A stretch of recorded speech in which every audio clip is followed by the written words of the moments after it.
अथ मंत्रपाठः।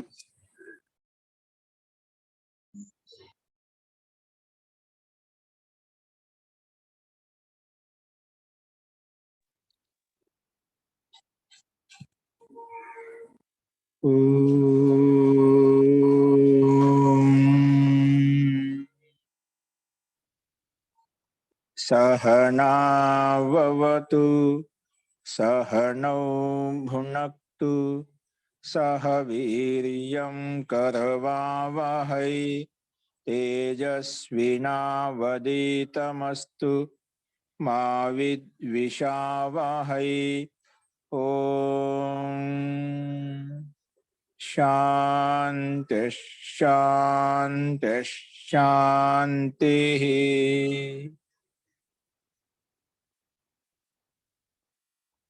सर्वेभ्यो नमः।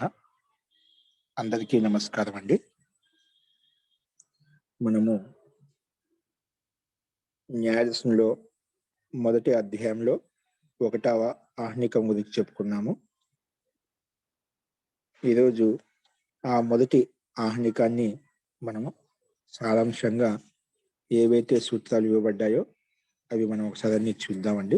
సంక్షేపంగా మనము ముఖ్యంగా ఈ ప్రథమ ఆహ్నికంలో 16 పదార్థాలు ఏవైతే ఉన్నాయో అందులో నిర్ణయం వరకు ఇక్కడ చెప్పబడింది. అంటే వాటి యొక్క స్వరూపం ఏంటి, వాటి యొక్క లక్షణం ఏంటి, వాటి యొక్క పరిభాష ఏంటో అవి చెప్పుకున్నాము. సో ముందుగా మనకు 16 పదార్థాలు ఉన్నాయని చెప్పాము. అందులో మొట్టమొదటి సూత్రం వచ్చేసి మహర్షి గౌతమ మహర్షి యొక్క మొట్టమొదటి సూత్రము ప్రమాణ ప్రమేయ సంశయ ప్రయోజన దృష్టాంత సిద్ధాంత అవయవ తర్క నిర్ణయ వాద జల్ప వితండ హేత్వాభాస ఛల జాతి నిగ్రహ స్థానానాం తత్వజ్ఞానాత్ నిశ్రేయసాధిగమః. ఇందులో 16 పదార్థాలు ఏవైతే ఉన్నాయో వాటి యొక్క తత్వజ్ఞానం చేత నిశ్రేయస్సు కలుగుతుంది, అంటే మోక్ష ప్రాప్తి కలుగుతుంది అని చెప్పి మనకు ఈ సూత్రం చెప్పిందన్నమాట. ఏంటి? ప్రమాణము, ప్రమేయము, సంశయము, ప్రయోజనము, దృష్టాంతము, సిద్ధాంతము, అవయవము, తర్కము, నిర్ణయము, వాదము, జల్పము, వితండము, హేత్వాభాసము, ఛలము, జాతి, నిగ్రహస్థానము, వీటి అన్నిటి యొక్క తత్వజ్ఞానం చేత, అంటే ఈ 16 పదార్థముల యొక్క తత్వజ్ఞానము చేత నిశ్రేయస్సు కలుగుతుంది, అంటే మోక్ష ప్రాప్తి కలుగుతుంది. ఇది దీని యొక్క అర్థం. కాబట్టి ఈ 16 పదార్థాల యొక్క తత్వజ్ఞానం చేత మనకు మోక్ష ప్రాప్తి కలుగుతుంది అని చెప్పి ఈ సూత్రం చెప్పండి. కానీ అలా చెప్పిన తర్వాత ఈ తత్వజ్ఞానం చేత మోక్ష ప్రాప్తి ఎలా కలుగుతుందండి? తత్వజ్ఞానం చేత మోక్ష ప్రాప్తి లాస్ట్ అందులో ఒక బిందు చెప్పినదా, తత్వజ్ఞానాత్ నిశ్రేయసాది. తత్వజ్ఞానం చేత నిశ్రేయస్సు కలుగుతుంది, అంటే మోక్ష ప్రాప్తి కలుగుతుంది. తత్వజ్ఞానం చేత ఏ విధంగా కలుగుతుంది అంటే, తత్వజ్ఞానం చేత విని ఎలా తొలగిపోతే ఏ విధంగా మనకు మోక్షం కలుగుతుంది అంటే, దానికి 2వ సూత్రంలో దుఃఖ జన్మ ప్రవృత్తి దోష మిథ్యా జ్ఞానానాం ఉత్తరోత్తర అపాయే తద్ అనంతర అపాయాత్ అపవర్గః. దుఃఖ జన్మ అంటే దుఃఖము, జన్మ, ప్రవృత్తి, దోషము, మిథ్యా జ్ఞానము, ఇవేవైతే క్రమంగా ఉన్నాయో మిథ్యా జ్ఞానం ఉత్తరోత్తర అపాయ, అంటే ఉత్తరంలో ఉంది మిథ్యా జ్ఞానం ఉంది, అంతిమంలో ఉంది మిథ్యా జ్ఞానం ఉంది. ఆ మిథ్యా జ్ఞానము ఉత్తరంగా ఉండేటువంటి అపాయ తొలగిపోయినప్పుడు తద్ అనంతర అపాయ తద్ అనంతర అపాయాత్ అపవర్గ. దాని ముందున్నటువంటి వెంటనే మిథ్యాజ్ఞానికి ముందే ఉంది దోషం ఉంది, అలాగా ఉత్తరంగా ఉన్న తొలగిపోయిన దానికి వెంటనే ముందున్నది ఏదైతే ఉందో అది తొలగిపోతుంది, మరి దానికి ముందున్నది వెంటనే ఏదైతే ఉందో అది తొలగిపోతుంది. అలాగా ఉత్తరంగా ఉండేది ఏదైతే ఉందో దాన్ని తొలగించుకోవడం వల్ల దానికంటే ముందున్నది ఏదైతే తొలగిపోతాయి. ఆ తొలగిపోవడం క్రమంగా ఒకదానికోటి అప్పుడు నీకు ఈ దుఃఖం అంటూ దుఃఖం వెళ్ళినప్పుడు నీకు మోక్ష ప్రాప్తి కలుగుతుంది. అంటే మిథ్యా జ్ఞానం తొలగిపోయినప్పుడు, మీరు అజ్ఞానం తొలగిపోయిననుకోండి, అప్పుడు నీలో దోషాలు ఉండవు, అంటే రాగద్వేషాలు ఉండవు. నీలో రాగద్వేషాలు లేకపోతే ప్రవృత్తి కూడా ఉండదు. అంటే ప్రవృత్తి ఏదైనా కర్మ కూడా చేయమంట. కర్మలు ప్రవృత్తి ఉండే పుణ్య కర్మలు కావచ్చు, పాప కర్మలు కావచ్చు, ఆ కర్మల యొక్క ప్రవృత్తి అనేది ఉండదు. ఆ ప్రవృత్తి లేకపోతే కర్మలు చేయలేదు అనుకోండి, కర్మ చేయకపోతే నీకు ఆ జన్మ కూడా ఉండదు. ఆ జన్మే లేకపోతే నీకు ఆ దుఃఖమే ఉండదు అని ఈ రకంగా మిథ్యాజ్ఞానం తొలగించుకోవడానికి ఇవన్నీ తొలగిపోతాయి. ఇవి అప్పుడు నీకు మోక్ష ప్రాప్తి కలుగుతుంది. ఎందుకంటే ఎప్పటి వరకైతే నీకు మిథ్యాజ్ఞానం ఉంటుందో అప్పటి వరకు నీకు దోషాలు ఉంటాయి. దోషాలు ఉన్నాయనుకోండి, ఖచ్చితంగా ఏదో కర్మ చేస్తావు. రాగద్వేషాలు ఉన్నాయనుకోండి, ఖచ్చితంగా ఏదో కర్మ చేస్తావు. పుణ్యకర్మ కావచ్చు, పాపకర్మ కావచ్చు. ఆ పాప పుణ్యకర్మ ఉన్నాయంటే ఖచ్చితంగా నీకు జన్మ కూడా తీసుకోవాల్సి వస్తుంటుంది. ఆ జన్మ ఉందంటే ఖచ్చితంగా దుఃఖం ఉంటుంది. దాంట్లో లేశ మాత్రం కూడా మనకు సందేహం లేదు. దుఃఖం రాని జన్మ కలిగిందని దుఃఖం ఖచ్చితంగా వస్తుంది మనకు. రాముడు అంటే గొప్పవాడు, కృష్ణుడు గొప్పవాడు, శివుడు, ఇలా ఇతిహాసం తీసుకున్నామంటే బ్రహ్మ విష్ణు వాళ్ళ ఇతిహాసం చూసుకోండి. జన్మ తీసుకునే ప్రతి ఒక్కరు బాధపడ్డారు. ఎవరు చెప్పండి ఒకరు బాధపడలేదు? మన దేవి దేవతలంతా బాధపడ్డారు. జన్మ కలిగిందంటే నువ్వు పుణ్యం చేయడానికి వచ్చినా, మంచి కర్మలు చేయడానికి వచ్చినా, లోక కళ్యాణం చేయడానికి కోసం వచ్చినా, జన్మ తీసుకున్నామంటే ఖచ్చితంగా దుఃఖం ఉంటుంది. కాబట్టి ఆ దుఃఖాన్ని తొలగించుకోవాలంటే ఏదో ఆంశిక మాత్రంలో మనకు ఏదో అజ్ఞానం ఎక్కడో ఉంటుందంట జన్మ తీసుకున్నామంటే. కానీ దాన్ని తొలగిపోయినప్పుడే మీకు మోక్ష ప్రాప్తి కలుగుతుంది అని చెప్పుకున్నాం ఈ సూత్రంలో. కాబట్టి దీని యొక్క అర్థం ఏంటంటే దుఃఖ జన్మ ప్రవృత్తి దోష మిథ్యా జ్ఞానానం అని ఏవైతే ఉన్నాయో వీటిని ఉత్తరోత్తరంగా తొలగించుకోవడం వల్ల, అంటే మిథ్యా జ్ఞానం తొలగించుకోవడం వల్ల మనకు దోషాలు తొలగిపోతాయి. దోషాలు తొలగించుకోవడం వల్ల ప్రవృత్తి తొలగిపోతుంది. ప్రవృత్తి తొలగిపోవడం వల్ల జన్మ తొలగిపోతుంది. జన్మ తొలగిపోవడం వల్ల నీకు దుఃఖమే తొలగిపోతుంది. ఈ రకంగా అపవర్గము కలుగుతుంది మనకు అని చెప్పి ఈ సూత్రం యొక్క అర్థం చెప్తున్నాం మనం. సరే, అపవర్గం కలుగుతుంది. కానీ మరి ఈ 16 పదార్థాల చేత తత్వజ్ఞానం కలుగుతుంది అంటున్నావు కదా. ఈ 16 పదార్థాల చేత ఏ విధంగా, ముందు ప్రమాణం అంటే ఏమిటి, దాని యొక్క లక్షణం ఏంటి అన్నప్పుడు మొట్టమొదటి ప్రమాణము 16 పదార్థాల్లో ఉండే మొట్టమొదటి ప్రమాణం ఏంటి? మొట్టమొదటి ప్రమాణం 16 పదార్థాలు మొట్టమొదటి ఏంటి? ప్రమాణం అని చెప్పుకున్నాం. ఏంటంటే ప్రమాణం దానికి పరిభాష ఏంటి? ప్రత్యక్ష అనుమాన ఉపమాన శబ్దా ప్రమాణాని. ప్రత్యక్ష అనుమానోపమాన శబ్దా ప్రమాణాని అంటే ప్రత్యక్షము, అనుమానము, ఉపమానము, శబ్దము, ఈ 4 ప్రమాణాలు ఉన్నాయి. వీటిని ప్రమాణాలు అంటాడు. సామాన్య ప్రమాణం అంటే ఈ 4 వచ్చేస్తాయి. ప్రమాణాలు ఎన్ని రకాలు అంటే 4 రకాలు. ఇక్కడ న్యాయదర్శనంలో చెప్పిన విధంగా ఏదైనా గుర్తుపెట్టుకుని, న్యాయదర్శనంలో ఎన్ని ప్రమాణాలు స్వీకరించబడుతుంది అంటే 4 ప్రమాణాలు స్వీకరిస్తుంది. మహర్షి గౌతమ్ ప్రకారంగా న్యాయదర్శనం ఎన్ని ప్రమాణాలు తీసుకుంటుందంటే 4 ప్రమాణాలు. ఏది? ప్రత్యక్ష ప్రమాణము, అనుమాన ప్రమాణము, ఉపమాన ప్రమాణము, శబ్ద ప్రమాణం. ఈ 4 ప్రమాణాలు గ్రహించబడుతుంది, స్వీకరిస్తున్నాడు న్యాయదర్శనం. అంటే వేరే దర్శనాల్లో కొన్ని 3 ప్రమాణాలు ఉంటాయి. ఇప్పుడు యోగ దర్శనం ఉంది, అక్కడ 3 ప్రమాణాలు స్వీకరిస్తారన్నమాట. ఇంకా వేరే దర్శనాలు అక్కడ 8 ప్రమాణాలు స్వీకరిస్తారన్నమాట. అక్కడ కొంచెం 8 ప్రమాణాలు ఉంటాయన్నమాట. అలాగే ఒక్కొక్క శాస్త్రం ఒక్కొక్క ప్రమాణ సంఖ్య భిన్న భిన్నంగా చెప్తుందన్నమాట. కానీ ఇక్కడ ఇచ్చిన 4 ప్రమాణాలు ఏవైతే ఉన్నాయో అన్ని వేరే శాస్త్రకాలు ఏం చెప్పినా కూడా ఎక్కువ చెప్పినా అంటే ఎక్కువ తీసుకోబడవు, తక్కువ తీసుకోబడవు. 4 ప్రమాణాలు తీసుకోబడతాయి అన్నమాట. ప్రమాణాలు తక్కువ తీసుకోబడవు, ఎక్కువ తీసుకోబడవు.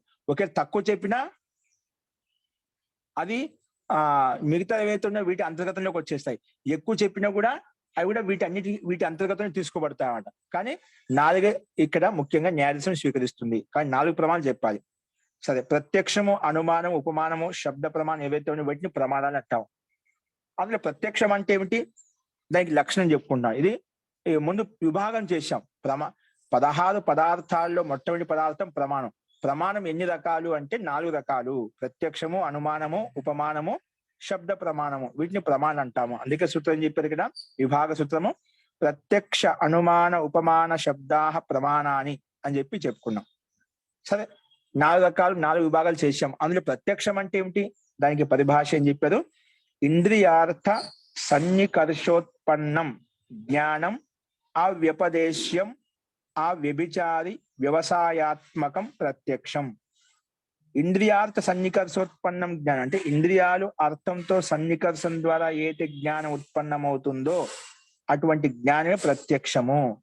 మన ఇంద్రియాలు మన కళ్ళ ద్వారా ఏదైనా ఒక వస్తువును చూసినప్పుడు ఏదైతే జ్ఞానం ఉత్పన్నమవుతుందో, ఇంద్రియము అర్థ సన్నికర్షాత్ అంటే సంయోగం చేత ఇంద్రియాలు మన అర్థాన్ని చూసినప్పుడు అంటే ఆ సంయోగం ద్వారా ఏదైతే జ్ఞానం ఉత్పన్నమవుతుందో ఆ జ్ఞానమే ప్రత్యక్షము. ఆ ప్రత్యక్షం ఎలా ఉండాలి?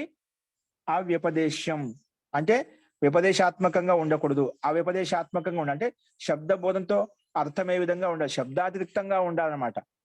కాబట్టి ప్రత్యక్షంగా అనుభవంలోకి వచ్చే విధంగా ఉండాలి. ఏదో శబ్దం చెప్పిన తర్వాత మనకు బోధం అవుతుంది అనుకోకూడదు. అందుకే వ్యపదేశాత్మకంగా ఉండకూడదు, అవ్యపదేశాత్మకంగా ఉండాలి అని చెప్పింది. అంటే ఉపదేశాత్మకంగా ఉండకూడదు, ఆ వ్యపదేశాత్మకంగా ఉండాలి అని చెప్పి అలా చెప్పబడింది అంట. అలా ఇంకెలా ఉండాలి? ఆ వ్యభిచారి, అది కవి కూడా భ్రమభిన్నమైన జ్ఞానం ఉండకూడదు, భ్రమతో యుక్తమైన జ్ఞానం ఉండకూడదు. అంటే భ్రమతో యుక్తమై ఉండకూడదు, భ్రమతో భిన్నమైనది ఉండాలన్నమాట. అందుకే ఆ వ్యభిచారాత్మకంగా ఎప్పుడు ఉండకూడదు అన్నమాట. అంటే మిథ్యాజ్ఞానికి దారి చేయకూడదు. కాబట్టి అది ఎలా ఉండాలి? ఆ వ్యభిచారాత్మకం ఉండాలి. అలాగే వ్యవసాయాత్మకం, ఇంకా వ్యవసాయాత్మకంగా ఉండాలి. అంటే నిశ్చయాత్మకంగా ఉండాలి. అటువంటి ప్రత్యక్షం ఏదైతే ఉందో, అటువంటి జ్ఞానం ఏదైతే ఉందో దాన్ని ప్రత్యక్షంగా తీసుకుంటాము. అటువంటి జ్ఞానం ఏదైతే ఉందో దాన్ని ప్రత్యక్షంగా తీసుకుంటాం. కాబట్టి సూత్రం యొక్క అర్థం ఏంటి? ఇంద్రియాల సన్నికర్షం చేత ఏదైతే జ్ఞానం ఉత్పన్నమవుతుందో అటువంటి జ్ఞానాన్ని ప్రత్యక్ష ప్రమాణం అంటాము. కానీ ఆ ప్రత్యక్ష ప్రమాణం అనేది ఆ వ్యవసాయాత్మకంగా ఉండాలి, ఆ వ్యభిచారాత్మకంగా ఉండాలి, నిశ్చయాత్మకంగా ఉండాలి. అటువంటి జ్ఞానాన్ని ప్రత్యక్ష ప్రమాణంలో తీసుకుంటాము అని చెప్పి దీని యొక్క అర్థం అని చెప్పుకున్నాం. అస్తు. మరి ప్రత్యక్షం చెప్పావు, ప్రత్యక్షానికి లక్షణం చెప్పుకున్నాం. మరి అనుమానం అంటే ఏమిటి? అనుమాన ప్రమాణం అంటే ఏమిటి? అనుమాన ప్రమాణం అంటే ఏమిటంటే అనుమానం కూడా 3 రకాలు. అందులో ముందు అథ తత్పూర్వకం త్రివిధం అనుమానం.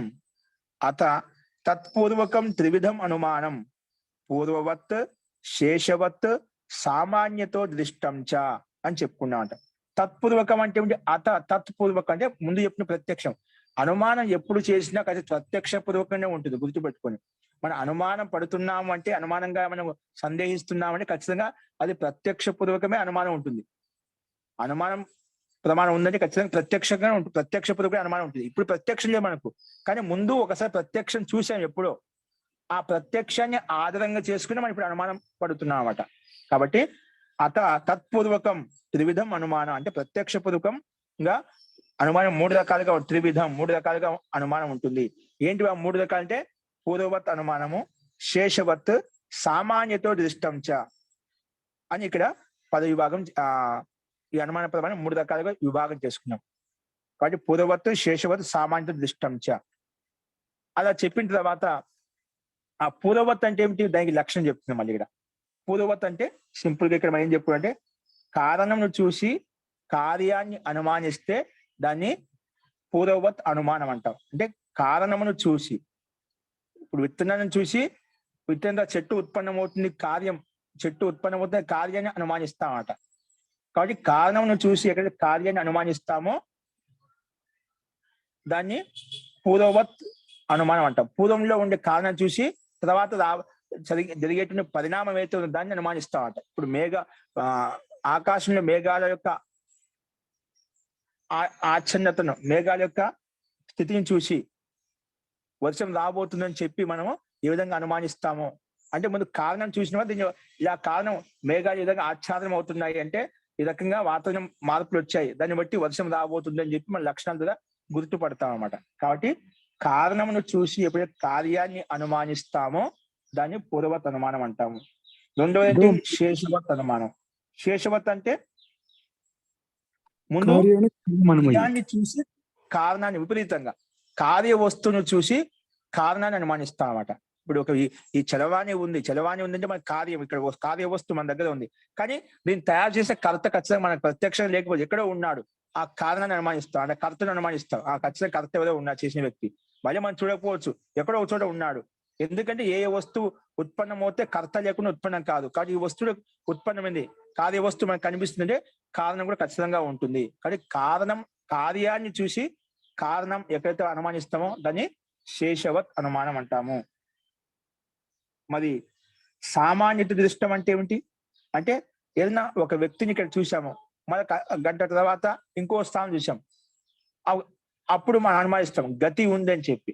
ఒక వ్యక్తిని ఇక్కడ చూసాము, ఒక గంట తర్వాత ఇంకొక స్థానం చూసాము, వాళ్ళ యొక్క గతిని బట్టి, ప్రవృత్తిని బట్టి మనము అనుమానిస్తాము, సామాన్య లక్షణం ఏంటి? ఇక్కడ ఉన్న వ్యక్తి మళ్ళీ గంట సేపు తర్వాత అక్కడ ఉన్నాడు, ఒక గంట తర్వాత లేదా ఒక రోజు తర్వాత అక్కడ ఉన్నాడు, మళ్ళీ ఒక నెక్స్ట్ రోజు అనేది మనం అయితే అనుమానిస్తామో, అంటే ఖచ్చితంగా ఎలా వచ్చాడు?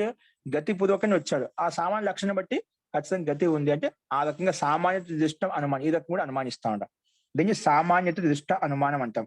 ఇప్పుడు ఇక్కడ చూసిన సూర్యుడు కానీ చంద్రుడు కానీ కాసేపు తర్వాత నిరంతరం గతిశీలంగా ఉంటున్నాడు కాబట్టి ఇంకో స్థానంలో కనిపిస్తాడు. అది మన గతి మనం చూడలేదు, కానీ గతి లేకుండా ఏది కూడా ముందుకు సాగదు. అది తెలుసు కాబట్టి గతిపూర్వకంగా ఏదైనా దేశాంతర ప్రాప్తి, స్థానాంతర ప్రాప్తి కలుగుతుందని తెలుసు.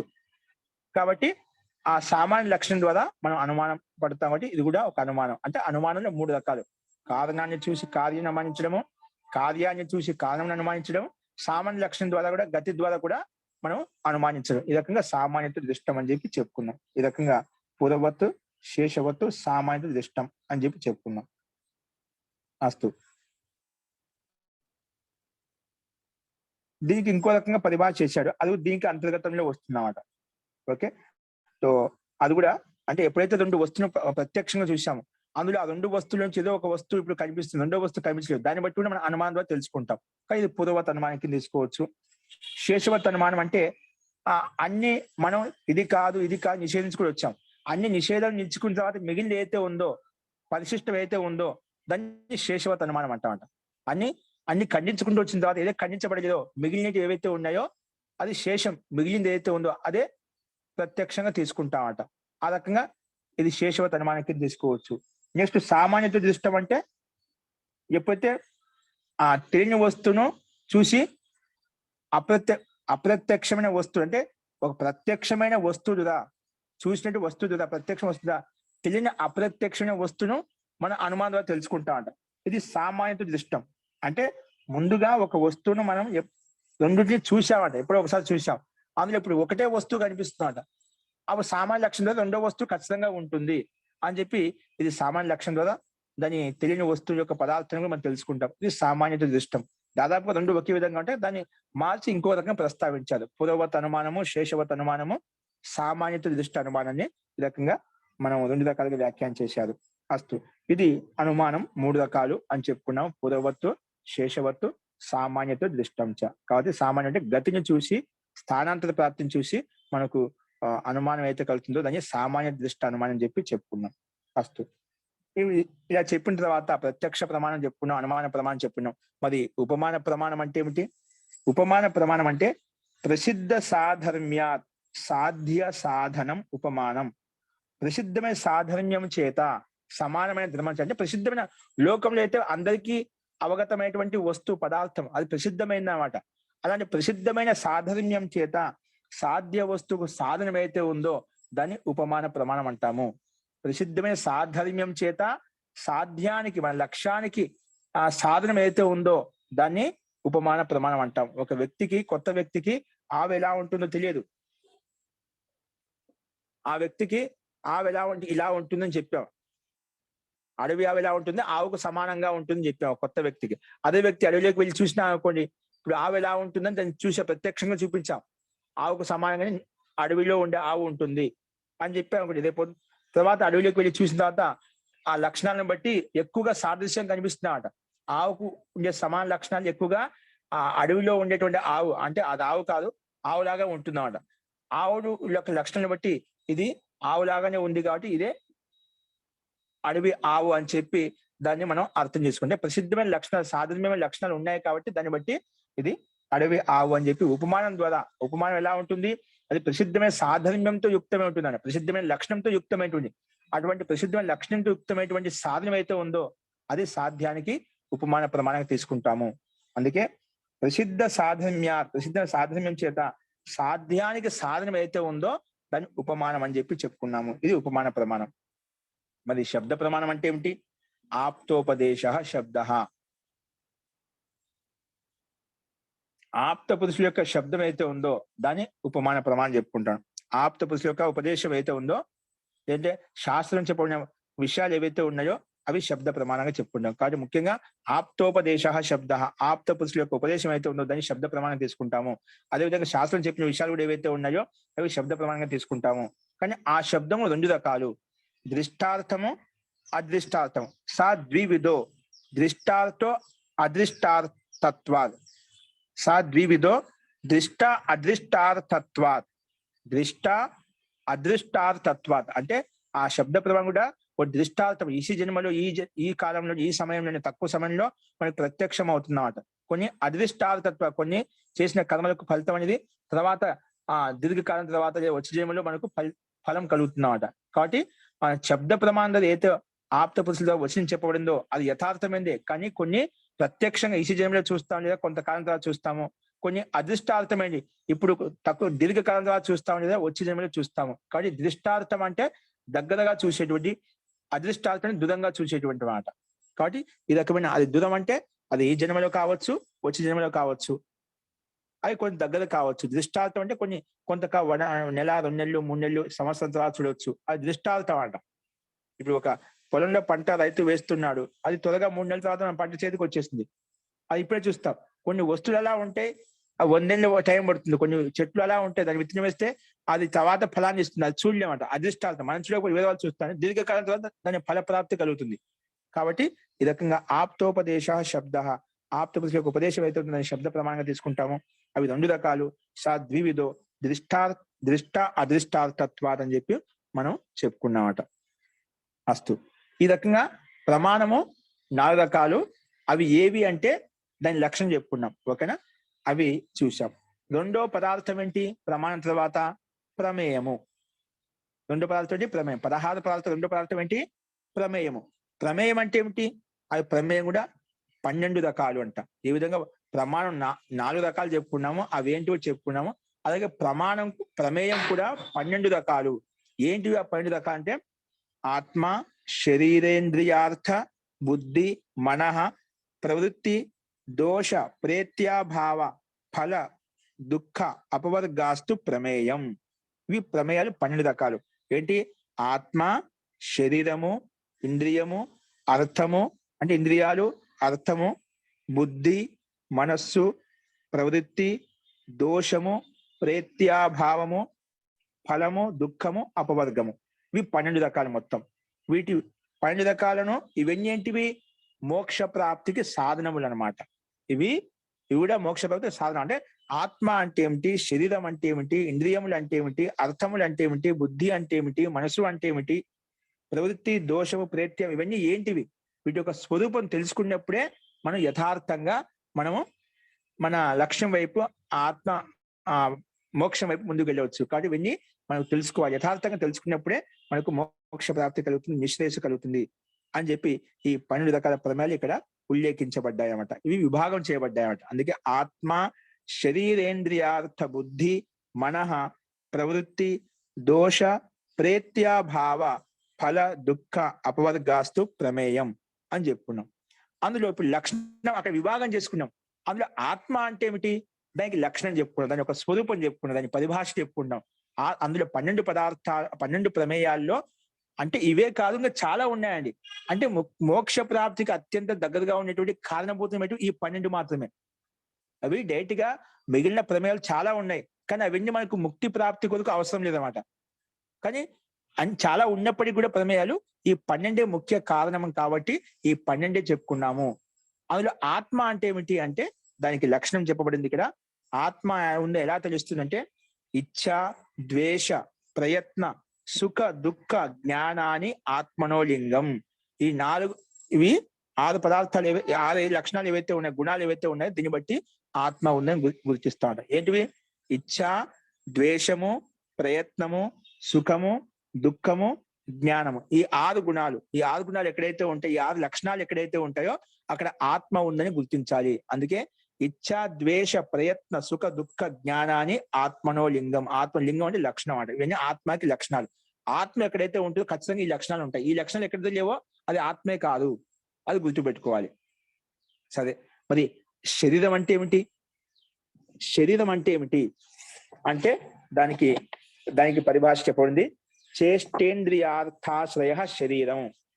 చేష్ట, ఇంద్రియ అర్థాశ్రయ శరీరం. చేష్ట, ఇంద్రియ, అర్థాశ్రయ. దాన్ని కలిపి చెప్తే చేష్టేంద్రియార్థాశ్రయ. చేష్టేంద్రియార్థాశ్రయ శరీరం అని చెప్పి చెప్పుకున్నాడు. కాబట్టి అంటే ఇవన్నీ ఏంటివి? శరీరం అంటే ఏమిటి? ఆత్మ భోగాలకు ఆశ్రయం. ఆత్మకి భోగి ఏవైతే ఉన్నాయో, ఆత్మను భోగాలు అనుభవించడానికి ఆశ్రయభూతం ఏదైతే ఉందో, జీవాత్మ భోగాలను జీవాలను అనుభవించడానికి ఆశ్రయభూతం అంటే ఏంటి? ఆశ్రయభూతం ఏంటిది? శరీరము. ఆత్మ యొక్క భోగాలకు ఆశ్రయభూతమైనటువంటిది ఈ శరీరము. అంటే ఆత్మ భోగాలను అనుభవించాలి అంటే ఏముండాలి? ఆధారభూతం అంటే శరీరం అనమాట. అంటే చేష్ట, ప్రవృత్తి. అంటే ప్రవృత్తి అంటే ఏదో కర్మ చేయాలి కదా, ఆ భోగాలను అనుభవించాలి, ప్రవృత్తి ఉండాలి, అంటే కర్మ చేయాలన్నమాట. కర్మ ద్వారా మనం ప్రవృత్తి అంటే ఏదో పుణ్యకర్మ వచ్చి పాపకర్మ ఏదో కర్మ చేయాలి, చేష్ట ఉండాలి. చేష్ట ఉంటేనే మనం ఏదైనా భోగాలను అనుభవించవచ్చు అనమాట. కాబట్టి చేష్టాకి ఆధారభూతము, అలాగే ఇంద్రియాలకు ఆధారభూతము, అలాగే భోగాలకు ఆధారభూతమైనది ఈ శరీరము. అందుకే చేష్ట అంటే ప్రవృత్తికి ఆధారభూతము, పంచేంద్రియాలకు ఆధారభూతము, ఆ ఇంద్రియాలకు విషయాలు ఏవైతే ఉన్నాయో వాటన్నిటికీ ఆధారభూతమైనటువంటి ఆశ్రయభూతమైనటువంటిది ఈ శరీరము. అందుకే చేష్టేంద్రియార్థాశ్రయ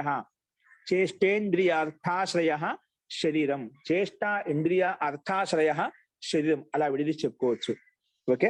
సో ఆత్మ భోగా అనుభవించాలంటే ఆశ్రయభూతమైనది శరీరము. అవి ఏంటివి అంటే ఆశ్రయభూతము ముఖ్యంగా చేష్ట, ప్రవృత్తికి కారణము శరీరము, ఇంద్రియాలకు కారణము శరీరము, విషయాలకు కారణము శరీరము. అందుకే చేష్ట, ఇంద్రియ, అర్థాశ్రయ శరీరం అని చెప్పి ఈ పరిభాష చెప్పుకున్నాం. ఈ శరీరం లేకపోతే మనం భోగాలను అనుభవించలేము, అనుభూతిని పొందలేము అనమాట. సరే, శరీరం బాగుంది. తర్వాత పన్నెండు ప్రమేయాలు ఆత్మ చెప్పుకున్నాము, శరీరం చెప్పుకున్నాము. మూడవది ఏంటి ప్రమేయము? ఆత్మ, శరీర, ఇంద్రియము. ఇంద్రియాలు అంటే ఏమిటి? ఇంద్రియాలు ఏమిటంటే గ్రాణ, రసన, చక్షుస్, త్వక్, శ్రోత్రాన్ని ఇంద్రియాని.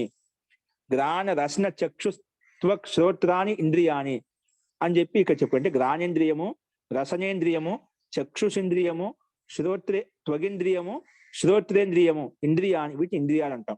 ఎప్పుడైనా గుర్తుపెట్టుకుని ఇంద్రియాలు ఎవరైనా చెప్తే గ్రాణేంద్రియము, రసనేంద్రియము, చక్షుషేంద్రియము, త్వగింద్రియము, శ్రోత్రేంద్రియము. ఇవన్నీ భూతేభ్య, ఇవన్నీ భూతాల చేత ఉత్పన్నమయ్యాయి. భూతాల చేత పంచభూతాల చేత ఉత్పన్నమయ్యాయి అని ఇక్కడ చెప్పబడింది. కాబట్టి గ్రాణ, రసన, చక్షుస్, త్వక్, శ్రోత్రాని ఇంద్రియాని భూతేభ్య, పంచభూతాల చేత ఈ పంచ జ్ఞానేంద్రియాలు ఉత్పన్నమయ్యాయి. అంటే మరి ఏ భూతం చేత ఏ ఇంద్రియం ఉత్పన్నమైంది? భూతాల చేత ఉత్పన్న 5 పంచభూతాలు ఉన్నాయి.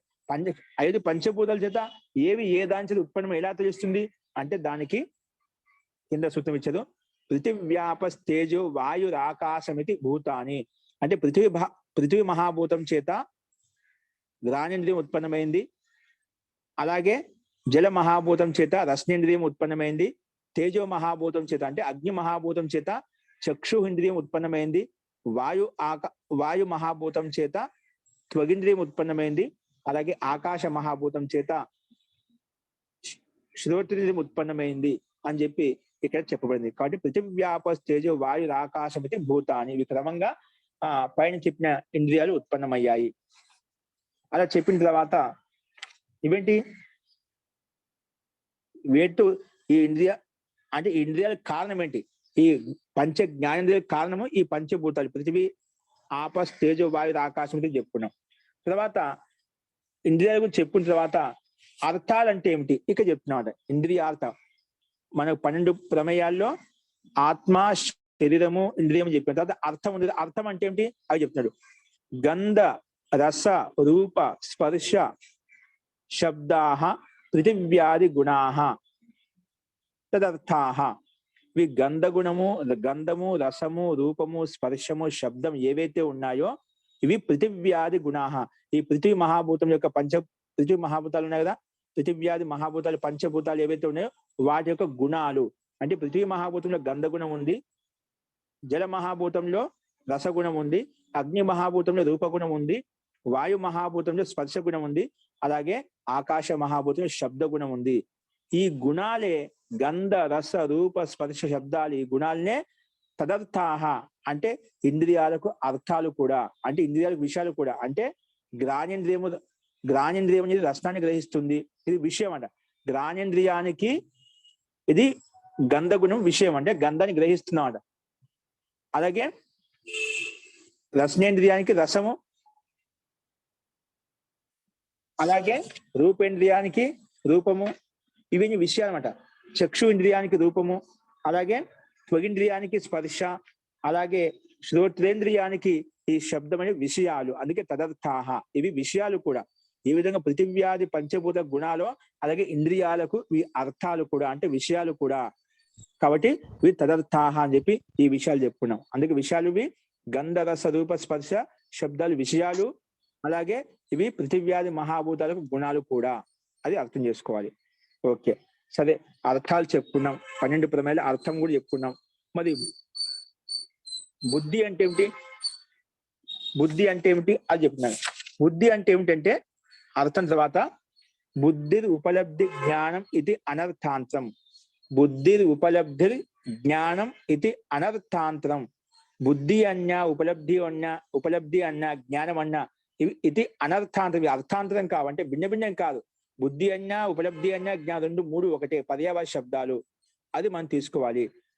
ఓకే, ఇవి బుద్ధి అంటే ఇవి బుద్ధి ఉపలబ్ధి జ్ఞానం, ఇవి భిన్న భిన్నమైన శబ్దాలు కావు. ఇవన్నీ ఒకే అర్థాన్ని సంకేతిస్తాయి, జ్ఞానం యొక్క అర్థాన్ని సంకేతిస్తాయని చెప్పి ఇక్కడ బుద్ధి యొక్క లక్షణం చెప్పుకున్నమాట.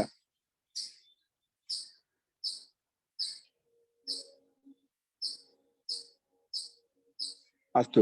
సో బుద్ధి చెప్పుకున్న తర్వాత మన మనస్సు అంటే ఏమిటి? యుగపత్ జ్ఞానానుపత్తి మనస్సో లింగం. యుగపత్ జ్ఞానానుపత్తి మనస్సో లింగం.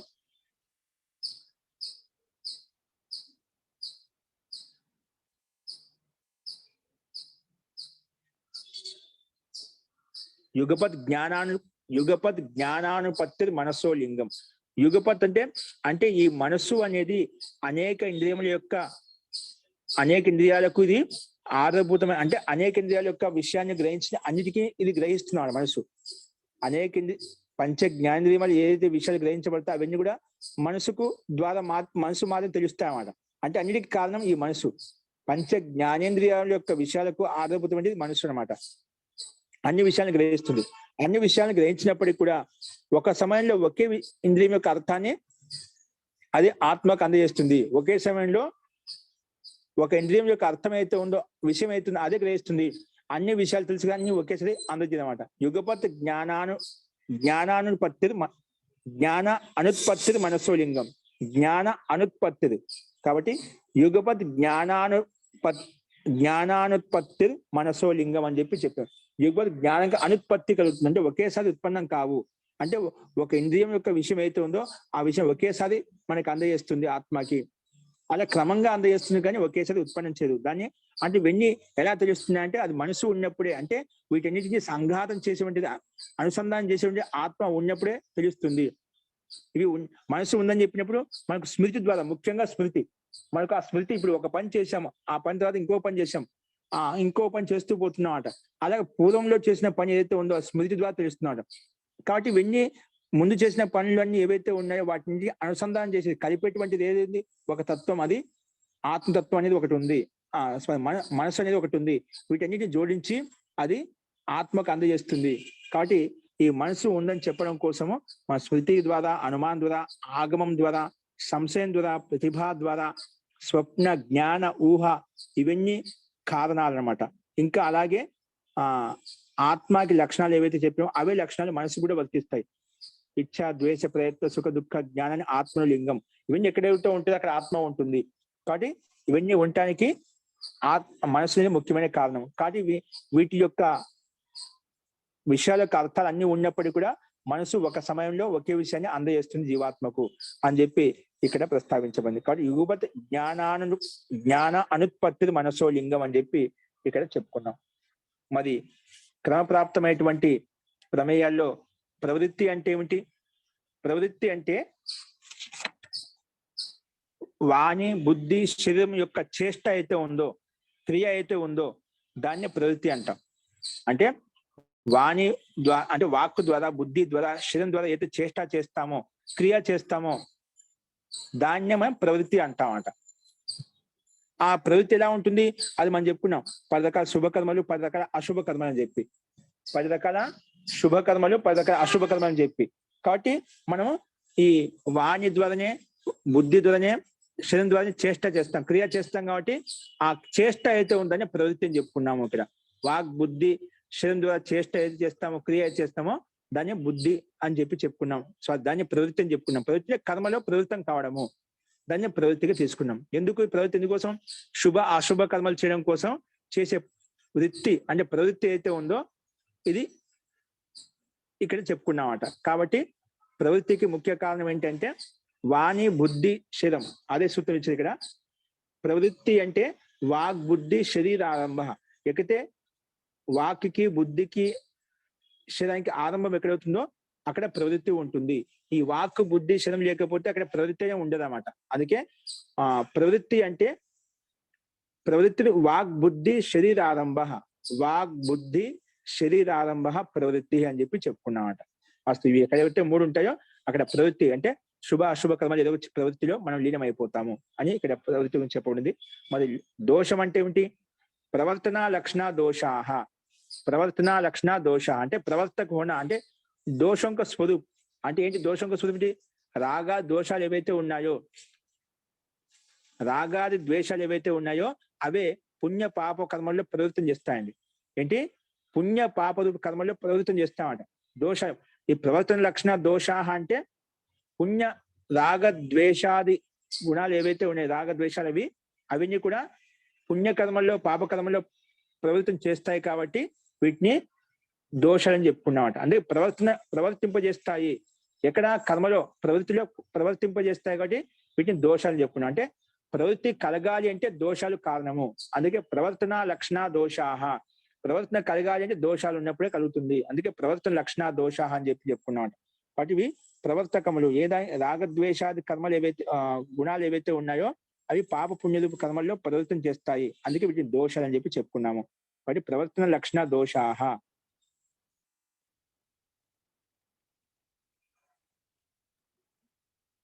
మరి ప్రేత్యభావం అంటే ఏమిటి? ప్రేత్యభావం అంటే పునర్జన్మ. పునర్జన్మ. ప్రేత్య చనిపోయి, భావ అంటే మళ్ళీ ఉత్పన్నం కావడం. దాన్ని పునరుత్పత్తి ప్రేత్యాభావం. చనిపోయి మళ్ళీ పుట్టడమే ప్రేత్యాభావం. అది ఈ రకంగా దీనికి పరిభాష చెప్పుకున్నాం. పునరుత్పత్తి ప్రేత్యాభావ. మరి ఫలం అంటే ఏమిటి? క్రమప్రాప్తమైనటువంటి ప్రమేయంలో ప్రవృత్తి దోష జనితో అర్థ ఫలం. ప్రవృత్తి దోష జనితో అర్థ ఫలం అంటే ప్రవృత్తికి కారణం చేత దోష కారణం చేత, అంటే ప్రవృత్తి అంటే పుణ్య పాపలు కర్మలు ప్రవృత్తి జరుగుతుంది.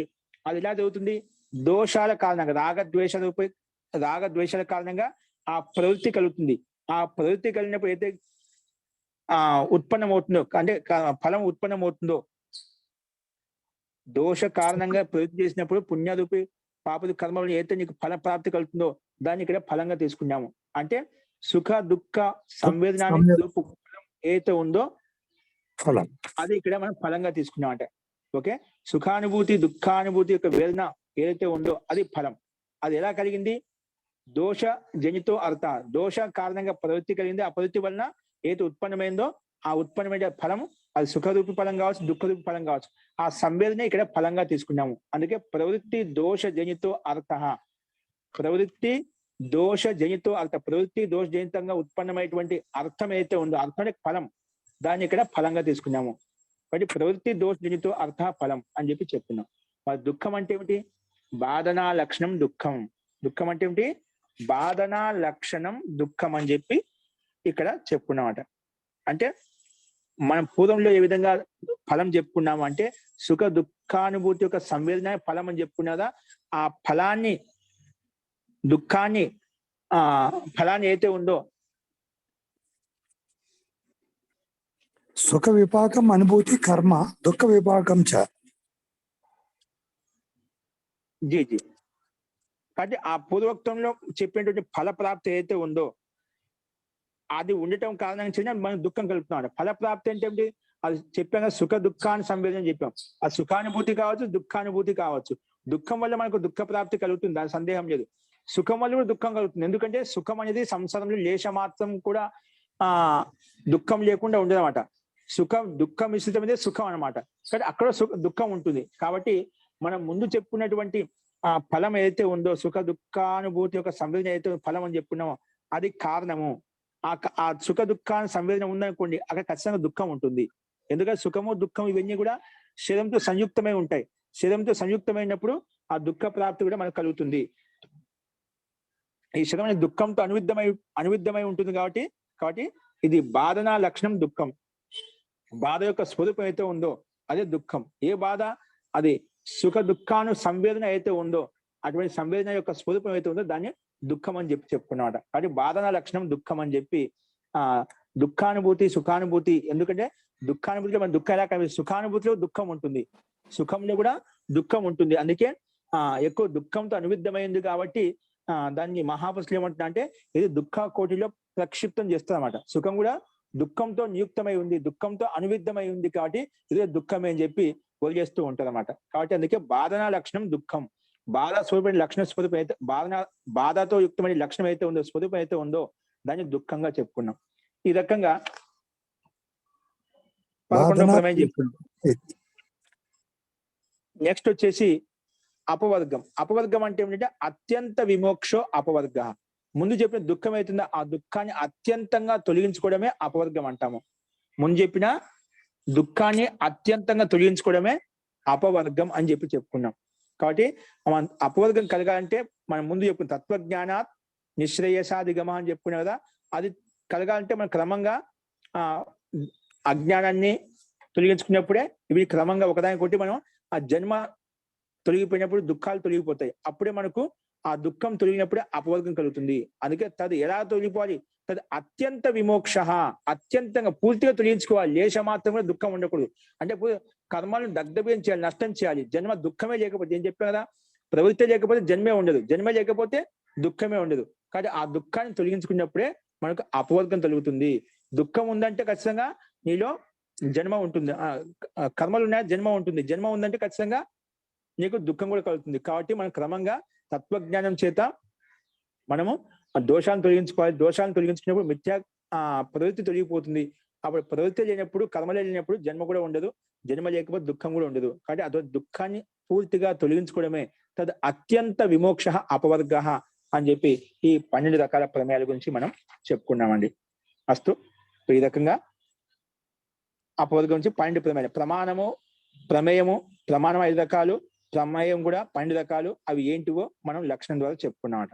నెక్స్ట్ క్రమప్రాప్తమైనటువంటి ప్రమాణ ప్రమేయం తర్వాత సంశయం. సంశయం అంటే ఏమిటి? అది ఇక్కడ మనకు పరిభాష చెప్పారు. సంశయం అంటే ఏమిటి? సమాన అనేక ధర్మోపపత్తిర్, సమాన ఉపపత్తిర్ అనేక ధర్మోపపత్తి, సమాన ధర్మోపపత్తే అనేక పత్తే ఉపలబ్ధి అవ్యవస్థ, అనుపలబ్ధికి అవ్యవస్థ అని చెప్పుకున్నాం. ఈ 4 కారణాలు చెప్పుకున్నామట. అది ఒకసారి సూత్రం చూడండి. సమాన అనేక ధర్మోపపత్తిర్ విప్రతిపత్తిర్ ఉపలబ్ధి అనుపలబ్ధి వ్యవస్థాతశ్చ విశేషాపేక్షో విమర్శ సంశయ. సమాన ధర్మోపపత్తే అనేక ధర్మోపపత్తిర్ అథవా 3 విప్రతిపత్తిర్ లేదా ఉపలబ్ధి అవ్యవస్థ అనుపలబ్ధి అవ్యవస్థాతశ్చ విశేష అపేక్షో విమర్శ సంశయ. అంటే సమాన ధర్మానికి ఉత్పత్తి కలిగినప్పుడు అప్పుడు విశేషం తెలుసుకోవడానికి మనకు సమాన ధర్మం అంటే ఒక వస్తువులో అన్ని ధర్మాలు సమానం కనిపిస్తున్నాయి కానీ విశేషమైన ధర్మం కనిపించమాట. అది విశేష ధర్మం యొక్క అపేక్ష ఎక్కడైతే ఉంటుందో ఆ అపేక్షం యొక్క విమర్శనే సంశయంగా చెప్పుకున్నాము.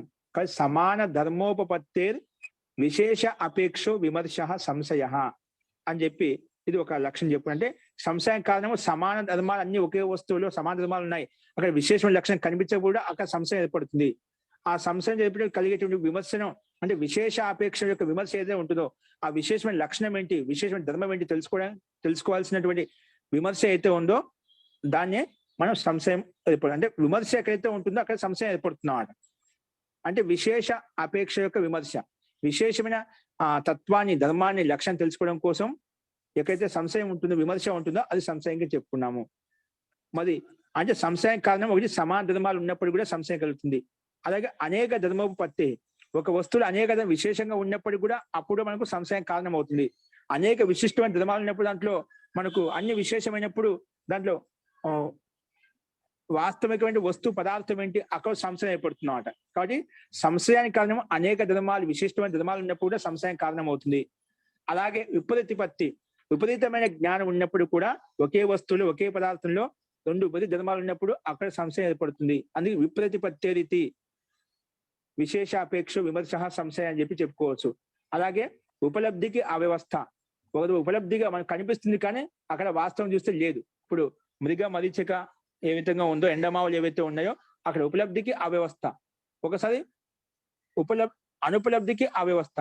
ఒకసారి ఉపలబ్ధి ఉంటూ కూడా కనిపించదు, ఒకసారి లేదు కాబట్టి కనిపించామట. అప్పుడు అనుపలబ్ధికి అవ్యవస్థ అయిపోతున్నమాట. కానీ ఉపలబ్ధికి అవ్యవస్థ, అనుపలబ్ధికి అవ్యవస్థ కారణం చేత కూడా మనకు సంశయం ఏర్పడుతుంది అని చెప్పి ఇక్కడ ఈ పరిభాష మనం చెప్పుకున్నామట. కాబట్టి సమాన ధర్మాలకు ఉత్పత్తి కలిగినప్పుడు, అనేక ధర్మాల యొక్క ఉత్పత్తి కలిగినప్పుడు ఉపలబ్ధికి అవ్యవస్థ లేదా అనుపలబ్ధికి అవ్యవస్థ చేత మనకు ఒక సంశయం ఏర్పడుతుందన్నమాట. అంటే విశేష అపేక్ష ఎక్కడైతే ఉంటుందో దాన్ని యథార్థంగా తెలుసుకోవడం కోసము ఆ చేసే విమర్శనే అక్కడ సంశయము. అక్కడ అంటే విమర్శ ఉందంటే, విశేష అపేక్షం యొక్క విమర్శ ఉందంటే అదే సంశయానికి కారణము అని చెప్పి మనం చెప్పుకున్నాం. మరి ప్రయోజనం అంటే ఏమిటి? అర్థం అధికృత్య ప్రవర్తతే తత్ ప్రయోజనం. ఏ అయితే అర్థాన్ని ఉద్దేశించి మనం ప్రవృత్తం అవుతామో అది ప్రయోజనం. అంటే మనం ఒక పనిలో లీనమవుతుందంటే ఏదో ప్రయోజనం ఉద్దేశించే మనం ముందుకు వెళ్తామట. అందుకే అర్థం అధికృత్య ప్రవర్తతే తత్ ప్రయోజనం. ఏ అర్థాన్ని అయితే మనం ఉద్దేశించి ప్రవృత్తం అవుతామో ఆ కర్మలో అది అతనికి ప్రయోజనం, తత్ ప్రయోజనం అని చెప్పి చెప్పుకున్నామట. సో పరిభాష అంటే ఏదైతే మనం లక్ష్యంగా ఉద్దేశించి దాని కోసం తెలుసుకోవడం కోసం, ఇప్పుడు ప్రవృత్తి ఎందుకు చేస్తాం? ఆ వస్తువుని యథార్థంగా తెలుసుకున్నప్పుడే దాని ప్రయోజనం తెలుసుకున్నప్పుడు దాన్ని వదిలేయడమా గ్రహించడం ఉంటుందన్నమాట. కాబట్టి ఏదైతే అర్థాన్ని ఉద్దేశించి ప్రవృత్తం అవుతామో అది అతనికి ప్రయోజనం. ఆ ప్రయోజనం ఏదైనా కావచ్చు, వదిలివేయడం ప్రయోజనం కావచ్చు, దాన్ని గ్రహించడం ప్రయోజనం కావచ్చు. ప్రయోజనం అంటే కేవలం ఉపలబ్ధి మాత్రమే కాదు, అనుపలబ్ధి, దాన్ని గ్రహించడం కూడా ప్రయోజనమే, దాన్ని వదిలివేయడం కూడా ప్రయోజనం, దాన్ని తొలగించుకోవడం నా ప్రయోజనం, దుఃఖాన్ని తొలగించుకోవడం నా ప్రయోజనం, సుఖాన్ని పొందడమే నా ప్రయోజనం. అలాగా ఏ అర్థాన్ని అయితే ఉద్దేశించి అర్థం అధికృత్య అంటే ఉద్దేశించి ప్రవృత్తుడు అవుతాడో తత్ ప్రయోజనం, అది అతనికి ప్రయోజనం అవుతుంది. ఇలాగా మనం ప్రమేయ పదార్థాలు 16 పదార్థాల్లో ప్రమాణము, ప్రమేయము, సంశయము, ప్రయోజనం 4వ పదార్థం. ప్రయోజనం తెలుసుకున్న తర్వాత క్రమప్రాప్తమైనటువంటి 5వ పదార్థం ఏంటంటే దృష్టాంతము. దృష్టాంతం అంటే ఏమిటి అది చెప్తున్నా అక్కడ. లౌకిక పరీక్షకానాం యస్మిన్నర్థే బుద్ధి సామ్యం స దృష్టాంతః. లౌకిక పరీక్షకానాం అంటే లౌకిక వ్యక్తులకు, పరీక్షకులకు అంటే విద్వాంసులకు, యస్మిన్నర్థే బుద్ధి సామ్యం, దేనిలో అయితే బుద్ధి సామ్యంగా ఉంటుందో దాని దృష్టాంతం అని చెప్పాం. లౌకిక పరీక్షకానం యస్మిన్ అయితే ఏ అర్థంలో అయితే బుద్ధి సమానంగా ఉంటుంది, సామ్యంగా ఉంటుందో అది దృష్టాంత అని చెప్పి. అంటే దృష్టాంత ఉదాహరణ అన్నమాట.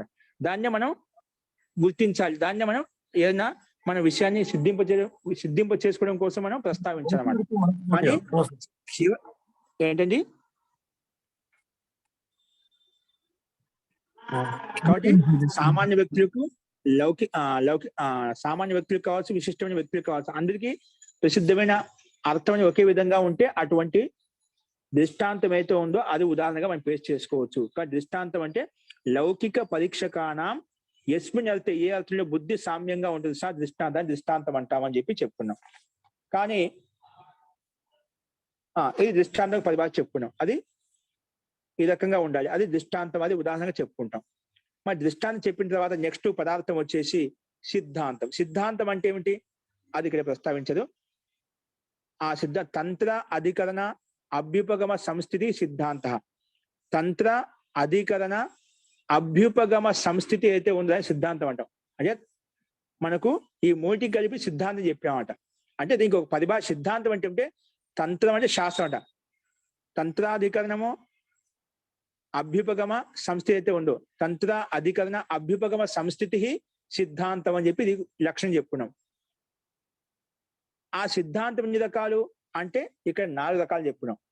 ఇక్కడ చాలా మంది ఆ సిద్ధాంతంలో 3 రకాలు ఉన్నాయి కదా అని అనుకుంటున్నాడు. అంటే అదంతా కలిసే ఒక సిద్ధాంతం చెప్పుకున్నాడు. ఇక తంత్రార్థ సంస్థితి ఉంటుందో, అధికరణ సంస్థితి ఉంటుందో, అభ్యుపగమ సంస్థితి ఉంటుందో అని సిద్ధాంతం చెప్పుకున్నామట. అంటే ఈ 3 కలిక చేత ఒక సిద్ధాంతం ఏర్పడుతుంది అన్నమాట. కాబట్టి ఆ సిద్ధాంతం ఎన్ని రకాలు అంటే 4 రకాలు. చతుర్విధ. ముందుగా తంత్రాధికరణ అభ్యుపగ సంస్థితి. సంస్థితి అంటే అక్కడ ఉండేటువంటి యథార్థమైన స్థితి అన్నమాట. అంటే అక్కడ ఏ శాస్త్రం ఏ అర్థాన్ని అయితే అక్కడ నిర్ధారించిందో, సైద్ధాంతికంగా ఉందో, అది మనం శాస్త్రగత విషయం అయితే ఉందో దాని యొక్క ప్రతిపాదన ఇక్కడ ఆ సిద్ధాంతం తీసుకుంటాం. అదేంటో మనం కింద తెలుస్తుంది. తంత్ర అధికరణ అభ్యుపగమ సంస్థితి ఏదైతే ఉందో దాని సిద్ధాంతం అని చెప్పుకున్నామట. అది ఎన్ని రకాలు? 4 రకాలు. ఇప్పుడు మనం అన్ని విభాగం, కొన్ని చోట్ల ఇప్పుడు ప్రయోజనంలో విభాగం లేదు, డైరెక్ట్ చెప్పేసుకున్నాం. సంశయంలో పరిభాష చెప్పుకున్నాము, అలాగే దృష్టాంతం పరిభాష చెప్పుకున్నామట. అలాగే ఇక్కడ అక్కడ విభాగం లేదుగా డైరెక్ట్ గా చెప్పేశాము. ఇక్కడ దీంట్లో విభాగాలు ఉన్నాయి. సిద్ధాంతంలో 4 రకాలు ఉన్నాయి. ఏంటి 4 రకాలు అంటే సర్వతంత్ర సిద్ధాంత, ప్రతితంత్ర సిద్ధాంత, అధికరణ తంత్ర సిద్ధాంత, అభ్యుపగమ తంత్ర సిద్ధాంత. ఈ 4 రకాల సిద్ధాంతాలు ఉన్నాయన్నమాట. దాన్ని సూత్ర రూపంలో చెప్పుకుంటేనా సర్వతంత్ర, ప్రతితంత్ర, అధికరణ, అభ్యుపగమ సంస్థితి అర్థాంతరం. ఇది అర్థాంతరం అంటే భిన్న భిన్న అర్థంతో యుక్తమై ఉన్నాయి. కానీ సర్వతంత్ర సిద్ధాంతం అంటే భిన్నము, ప్రతితంత్ర సిద్ధాంతం అంటే భిన్నము, అధికరణ సిద్ధాంతం అంటే భిన్నము, అలాగే అభ్యుపగమ సిద్ధాంతం అంటే అది భిన్నమైన. అందుకే అర్థాంతరం ఇవన్నీ కూడా భిన్న భిన్న అర్థంతో యుక్తమై ఉన్నాయి. అందుకే సంస్థితి అర్థాంతర భావాత్ అతని చెప్పి చెప్పుకున్నామట. కాబట్టి అవి ఏంటివి ఒక్కోదానికి లక్ష్యం చెప్పుకున్నామట. సర్వతంత్ర, ప్రతితంత్ర, అధికరణ, అభ్యుపగమ సంస్థిత్యర్థాంతర భావాత్ అని చెప్పుకున్నాం కదా. అవి ఏంటివి అంటే ఒక్కో దానికి సర్వతంత్రం అంటే ఏంటి చెప్తున్నారు ఇక్కడ. సర్వతంత్ర అవిరుద్ధ తంత్రే అధికృతో అర్థ సర్వతంత్ర సిద్ధాంత. సర్వతంత్ర సిద్ధాంతం అంటే ఏమిటి? సర్వతంత్ర అవిరుద్ధ అంటే అన్ని తంత్రాలు, అంటే అన్ని శాస్త్రాల్లో అయితే విరుద్ధంగా లేదు అన్నమాట. తంత్రే అధికృత అంటే నీ తంత్రంలో, నీ శాస్త్రంలో అది స్వీకరించబడింది అన్నమాట. అంటే అన్ని శాస్త్రాల్లో ఏం నిషేధించలేదు, ఖండించలేదు, అది మన శాస్త్రం స్వీకరించబడింది. అటువంటి సిద్ధాంతం అయితే ఉందో దాన్ని సర్వతంత్ర సిద్ధాంతం అంటాము. అంటే ఏదో ఒక సిద్ధాంతం చెప్తే అన్ని శాస్త్రాలు దాన్ని స్వీకరించే విధంగా ఉండాలి. దాన్ని సర్వతంత్ర సిద్ధాంతం అని చెప్పుకున్నాము. దాన్ని సర్వతంత్ర సిద్ధాంతం అని అంటాం అనమాట. మళ్ళీ ప్రతితంత్ర సిద్ధాంతం అంటే ఏమిటి? ప్రతితంత్ర సిద్ధాంతం అంటే సమానతంత్ర సిద్ధ, పరతంత్ర అసిద్ధ, దాన్నే ప్రతితంత్ర సిద్ధాంతం అంటాం. అంటే సమాన ఇప్పుడు న్యాయశాస్త్రం, వైశేషికము, యోగము, శాంతి, ఇవి సమానతంత్ర సిద్ధాంతాలు. సమానతంత్ర సిద్ధాంతాల్లో అయితే శాస్త్రంతో స్వీకరించబడింది, కానీ ప్రతితంత్ర దానికి విపరీత శాస్త్రాలు అయితే స్వీకరించబడలే అన్నమాట. అటువంటి సిద్ధాంతాన్ని ప్రతితంత్ర సిద్ధాంతం అంటాం. అంటే సమాన శాస్త్రాల్లో మాత్రమే అది స్వీకరించబడుతుంది, అన్య శాస్త్రాల్లో స్వీకరించబడదు. అటువంటి సిద్ధాంతం ఏదైతే ఉందో దాన్ని ప్రతితంత్ర సిద్ధాంతం అంటాము. అందుకే సమానతంత్ర సిద్ధ, సమాన శాస్త్రం సిద్ధించబడింది, పరతంత్ర అసిద్ధ అంటే వేరే శాస్త్రాల్లో అక్కడ సిద్ధించబడలేదు అన్నమాట. అటువంటి సిద్ధాంతం ఏదైతే ఉందో దాన్ని ప్రతితంత్ర సిద్ధాంతం అంటాము అని చెప్పి దీనికి లక్షణం అని చెప్పుకున్నాము. మరి అధికరణ సిద్ధాంతం అంటే ఏమిటి? యత్ సిద్ధౌ అన్య ప్రకరణ సిద్ధి సో అధికరణ సిద్ధాంత. ఏదైతే సిద్ధించినప్పుడు దాన్ని ఆధారం చేసుకుని మిగతా కూడా అన్ని సిద్ధింపజేస్తా, అంటే ఒకటి సిద్ధిస్తే మిగతా అన్ని సిద్ధిస్తాయన్నమాట. అలాగే యత్ సిద్ధౌ అన్య ప్రకరణ సిద్ధి, అన్య ప్రకరణ ఆటోమేటిక్ సిద్ధిస్తాయన్నమాట. అటువంటి సిద్ధాంతం అయితే ఉందో సో అధికరణ సిద్ధాంత అని చెప్పి చెప్పుకున్నమాట. యత్ సిద్ధౌ అన్య ప్రకరణ సిద్ధి, అన్ని మన దానికి సంబంధించిన ప్రకరణలు మొత్తం సిద్ధిస్తాయన్నమాట. అటువంటి అధికరణం అయితే ఉందో సో అధికరణ సిద్ధాంత అని చెప్పి చెప్పుకున్నామట. ఫస్ట్ యత్ సిద్ధౌ అన్య ప్రకరణ సిద్ధి సో అధికరణ సిద్ధాంత. ఏదైతే సిద్ధించినప్పుడు అన్య ప్రకరణలు కూడా సిద్ధిస్తాయో అటువంటి సిద్ధాంతాన్నే అధికరణ సిద్ధాంతం అని అంటామని చెప్పి ఇక్కడ చెప్పుకున్నాం. మరి అభ్యుపగమ సిద్ధాంతం అంటే ఏమిటి? అంటే ఒక తెలియని వస్తువుని తెలుసుకోవడం కోసం ముందుగా స్వీకరిస్తాడు అలా అనుకొని అని దాన్ని చెప్పే సిద్ధాంతమే అభ్యుపగమ సిద్ధాంతం అంటాం. దాని పరిభాష ప్రకారంగా అపరీక్షిత అభ్యుపగమాత్ తద్ విశేష పరీక్షణం అభ్యుపగమ సిద్ధాంత. అపరీక్షిత అభ్యుపగమాత్ అంటే పరీక్షించబడలేదన్నమాట, కానీ దాన్ని అభ్యుపగమాత్ అంటే దాన్ని పరీక్షించలేదు కాబట్టి దాన్ని పరీక్షించడం కోసం ఏ రకంగా విశేషంగా పరీక్షించడం కోసం అభ్యుపగమాత్ అని కాసేపు అలాగే స్వీకరిస్తాం. ఇది ఈ వస్తువు అలాగే ఉంది అనుకున్న నీ ప్రకారంగా అని అభ్యుపగం ద్వారా కొంచెంసేపు దాన్ని అలా స్వీకరిస్తూ ఆ విశేషమైన పరీక్షణ ఏది జరుగుతుందో దాన్ని అభ్యుపగమ సిద్ధాంతం అంటాము. అపరీక్షిత అభ్యుపగమాత్ తద్ విశేష పరీక్షణం ఏదైతే ఉందో దాన్ని అభ్యుపగమ సిద్ధాంతం అంటాము. కానీ ఇది స్వబుద్ధి అతిశయ చిక్యాపేషయ పరబుద్ధి అవజ్ఞానాచ ప్రవర్తతే. ఈ అభ్యుపగ సిద్ధాంతం ఏమంటుంది అంటే అతని యొక్క బుద్ధి యొక్క సామర్థ్యాన్ని ప్రదర్శించడం కోసము, ఇతరుల యొక్క బుద్ధిని తక్కువ చేసి చూపించడం కోసం ఇది ఉపయోగిస్తుంటామంట ఎక్కువగా. అంటే సరే నీ ప్రకారంగా వెళ్దాం, నువ్వు అలా ఇలాగా చేసుకో, అది నేను చెప్పిన విధంగా సిద్ధిస్తుంది. అలాగా తన యొక్క బుద్ధి యొక్క ప్రాచుర్యం ఎక్కువ చూపించడం కోసం ఇతరులను తక్కువ చేసి చూపించడంలో ఈ సిద్ధాంతాన్ని ఎక్కువగా వాడుతూ ఉంటామంట. అందుకే అభ్యుపగమ సిద్ధాంతం అని చెప్పి చెప్పుకున్నాం. అస్తు. సో సిద్ధాంతము మనము తంత్రాధికరణ అభ్యుపగమ సంస్థ సిద్ధాంతం అని చెప్పుకున్నాము. ఆ సిద్ధాంతం 4 రకాలు: సర్వతంత్రము, ప్రతితంత్రము, అధికరణ సిద్ధాంతము, అభ్యుపగమ సిద్ధాంతం. వాటి యొక్క లక్షణాలు చెప్పుకున్నాం. చెప్పిన తర్వాత క్రమప్రాప్తమైనటువంటిది సిద్ధాంత తర్వాత ఉంది అవయవము. అవయవం అంటే ఏమిటంటే ప్రతిజ్ఞ, హేతు, ఉదాహరణ, ఉపనయన, నిగమనాన్యవయవాహ. అంటే అవయవాలు మన క్రమప్రాప్తమైన పదార్థాల్లో అవయవం ఉందన్నమాట. అవయవం అంటే ఏమిటంటే అవి 5 రకాలు: ప్రతిజ్ఞ, హేతు, ఉదాహరణ, ఉపనయన, నిగమనాన్యవయవాహ. వీటిని అవయవాలు అంటాం. అవి 5 రకాలు. ఏంటివి అవి? ప్రతిజ్ఞ అంటే ఏమిటి, దాని లక్షణం చెప్పుకుంటాం. అది విభాగం చేసాం కదా, అవయవాన్ని 5 రకాలు విభాగం చేసినాం. ఆ 5 యొక్క ప్రతిజ్ఞ అంటే ఏమిటి, హేతు అంటే ఏమిటి, దానికి పరిభాష చెప్తున్నాయి ఇక్కడ. ప్రతిజ్ఞ అంటే ఏమిటంటే సాధ్య నిర్దేశ ప్రతిజ్ఞ. అంటే సాధ్యం అంటే ఏదో సిద్ధింపజేయలేదో దానికి చెప్పేది కథనం అయితే ఉందో సిద్ధింప చేసుకోవడం కూడా. అంటే ఒక ప్రతిజ్ఞ ఉద్దేశాన్ని నువ్వు స్థాపించావాడ, పక్ష స్థాపన, దాన్ని సాధ్య నిర్దేశ ప్రతిజ్ఞ అంటాడ. సాధ్య వస్తును తెలుసుకోవాల్సిన వస్తువుని సిద్ధింప చేసుకోవడం కోసం చేసే నిర్దేశం అయితే ఉందో దాన్ని ప్రతిజ్ఞ అంటాము. కాబట్టి సాధ్య నిర్దేశించే ప్రతిజ్ఞ. నీ లక్ష్యాన్ని, నీ గమ్యాన్ని, ఏం చేయాలనుకుంటున్నావు, ఏది సిద్ధింప చేయాలనుకుంటున్నావు చెప్పేటువంటి లక్షణం అయితే ఉందో దాన్ని ప్రతిజ్ఞ అంటామట. కాబట్టి సాధ్య నిర్దేశ ప్రతిజ్ఞ. మరి హేతు అంటే ఏమిటి? ఉదాహరణ సాధర్మ్యాత్ సాధ్య సాధనం హేతు. ఉదాహరణ సాధర్మ్యాత్ అంటే ఉదాహరణకి సామ్యంగా ఉండాలి. అటువంటి హేతు అవుతుందో సాధ్య సాధనం హేతువు. నువ్వు చెప్పిన హేతువు ఉదాహరణలో ఉందా లేదా?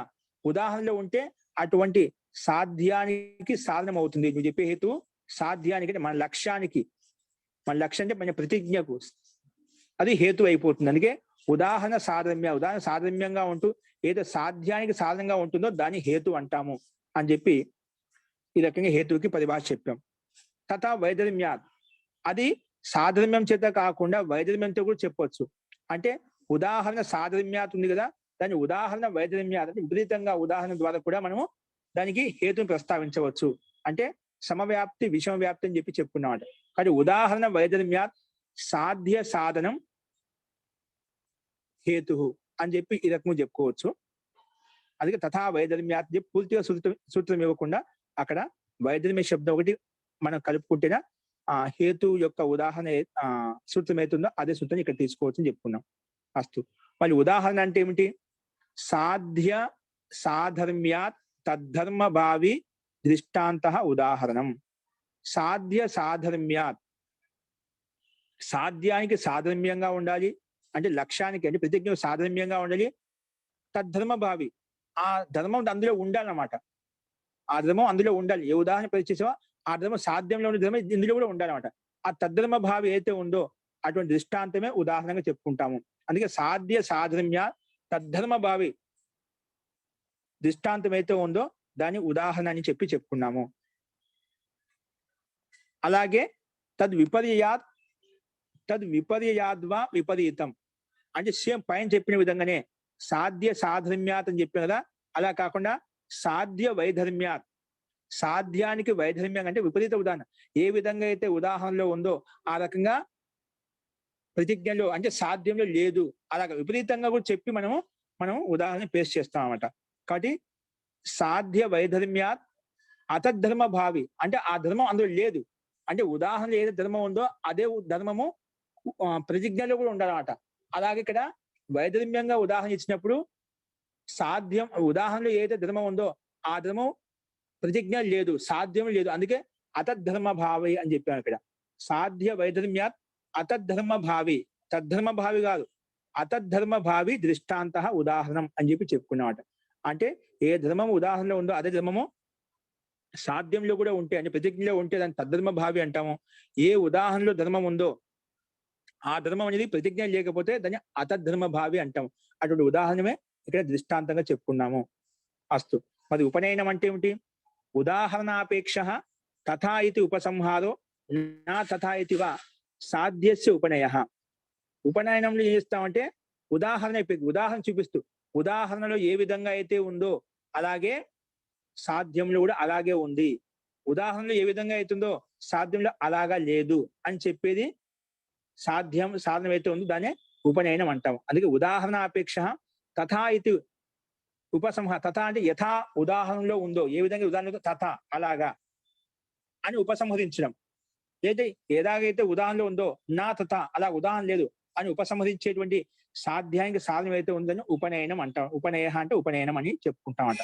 అందుకే ఉదాహరణాపేక్ష తథా ఇది ఉపసంహారో నా తథా ఇది ఇవ సాధ్యస్య ఉపనయ. సాధ్యానికి సాధనం అయితే ఉందో దాన్ని ఉపనయనం అని చెప్పి చెప్పుకుంటాం. కాబట్టి ఉదాహరణని సాధ్యంలో చూపించడము, ఉదాహరణ ఏదైతే ఉందో సాధ్యంలో అది లేదని చూపించడం సాధ్యమ్యంగా వైద్యంగా చెప్పేటువంటి పరిభాష అయితే ఉందో అది ఉపనయనంగా చెప్పుకున్నామట. నెక్స్ట్ అంటే ఉపనయనంలో ఉదాహరణ యొక్క ధర్మాన్ని సాధ్యంలో చూపిస్తాము. నెక్స్ట్ అంతిమ అవయవము నిగమనం. నిగమనం ఏంటంటే హేతు అపదేశాత్ ప్రతిజ్ఞాయా పునర్వచనం నిగమనం.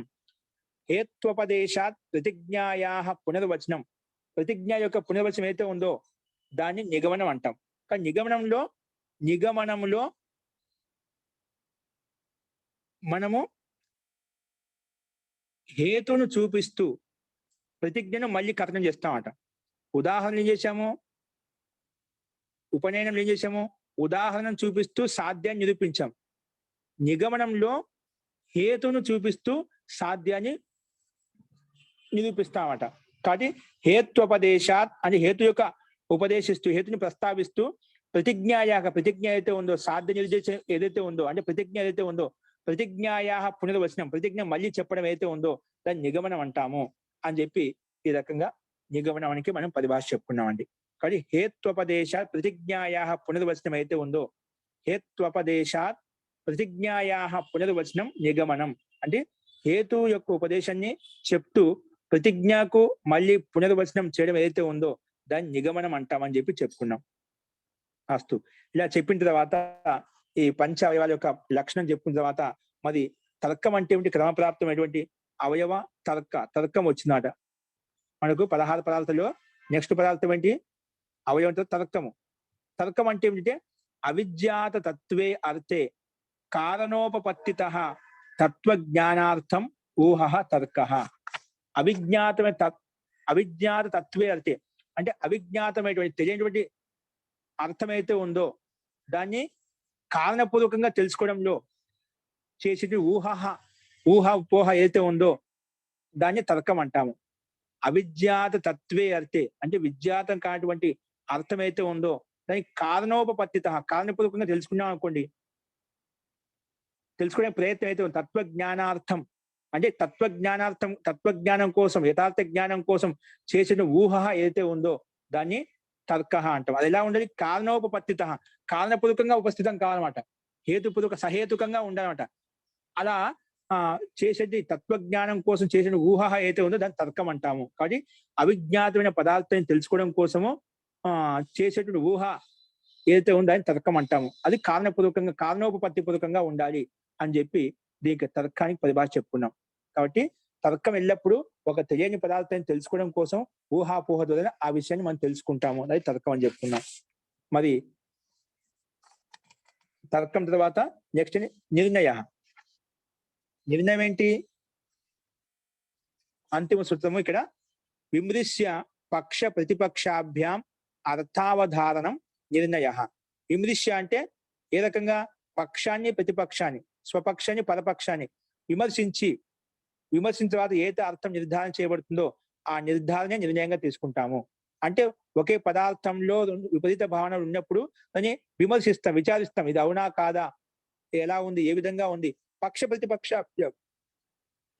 ప్రతిపక్షపూర్వకంగా రెండు విస్తృతంగా అంటే వివరించిన తర్వాత అందులో ఏదో ఒకటి నిర్ణయించబడుతుంది, ఏదో ఒకటి చెప్పబడుతుందన్నమాట. అది ఏదో నిర్ణయించబడుతుందో అదే నిర్ణయంగా తీసుకుంటాము. తర్కంలో ఏంటి, ఏమి తెలియదన్నమాట. తెలియని వస్తువుని తెలుసుకోవడం కోసము చేసేటువంటి ఊహ ఏదో ఉందని తర్కం అని చెప్పుకున్నాం. ఇక్కడ ఏంటి, పక్ష ప్రతిపక్ష అంటే కొంచెం లక్షణం తెలిసామట, తెలిసిన తర్వాత అది సందిగ్ధంగా ఉంది, ఇది అవునా కాదని. దాన్ని అవునా కాదు తెలుసుకొని విమర్శించాలి, విచారించాలి, ఆలోచించాలి. అందుకే విమర్శ ఏ రకంగా అంటే పక్ష ప్రతిపక్ష వ్యక్తులు ఒక పక్షం కాదు, పక్షాన్ని ప్రతిపక్షం. ఏం నిర్ణయించాలి అంటే, ఒక నిర్ణయం చెప్పాలంటే రెండు వైపుల నుంచి వినాలన్నమాట. ఏదైనా సందిగ్ధ స్థలం ఉందనుకోండి, సందిగ్ధమైన విషయం ఉందనుకోండి, దాన్ని ఏదైనా ఒక వాద వివాదం ఉందనుకోండి, దాన్ని రెండు వైపుల నుంచి విన్నప్పుడే దాన్ని ఒక నిష్కర్షం చేయొచ్చు, ఇది తప్పు, ఇది కరెక్ట్ అని చెప్పొచ్చు అన్నమాట. కాబట్టి అందుకే పక్ష ప్రతిపక్షాభ్యాం విమర్శ, రెండు పక్కన విమర్శించి ఏదైతే అర్థావధానం జరుగుతుందో దాన్నే నిర్ణయ అంటాము అని చెప్పి ఇక్కడ మనం ఈ ఆహ్నికంలో అంతిమ సూత్రము విమర్శ పక్ష ప్రతిపక్షాభ్యాం అర్థావధానం, అర్థం యొక్క అవధారణ నిశ్చయాత్మక జ్ఞానం అయితే ఉందో దాన్ని నిర్ణయం కింద తీసుకొని మనం చెప్తాము, ప్రస్తావిస్తామని చెప్పి ఈ రకంగా ఈ పదార్థాల వరకు మనం చూసాం. నిర్ణయం అనే పదార్థాల వరకు మనం చూసాం. ఈ రకంగా ప్రథమ ఆహ్నికంలో ఉండేటువంటి సూత్రాలు ఇక్కడ సమాప్తం అవుతాయి. నెక్స్ట్ నిర్ణయం తర్వాత వాదము, జల్పము, వితండ అనేది నెక్స్ట్ ఆహ్నికంలో మనకు వస్తుందండి. అస్తు ఈ రకంగా వీటిని సంక్షేపంగా సూత్రార్థాన్ని చెప్పడం కూడా భావార్థాన్ని మీకు చెప్పాను. అస్తు ఇందులో మీకు ఏమైనా ఇప్పుడు ఏమైనా చెప్పాలనుకుంటే చెప్పవచ్చు. మహోదయ, పక్ష ప్రతిపక్ష విమర్శ్యాభ్యాం అర్థావధానం నిర్ణయ ఏం మహోదయ? జీ పక్షాన్ని ప్రతిపక్షాన్ని మనం నిర్ణయించిన తర్వాత అంటే విమర్శించిన తర్వాతనే వచ్చేటువంటి నిర్ణయం అయితే అవధానం అయితే ఉందో దాని నిర్ణయం అంటామట. పక్ష ప్రతిపక్షాన్ని విమర్శించిన తర్వాత వచ్చేటువంటి అర్థావధానం అంటే అర్థం నిశ్చయించబడుతుందో అది నిర్ణయం తీసుకుంటామట. ధన్యవాదాలు. ధన్యవాదాలు.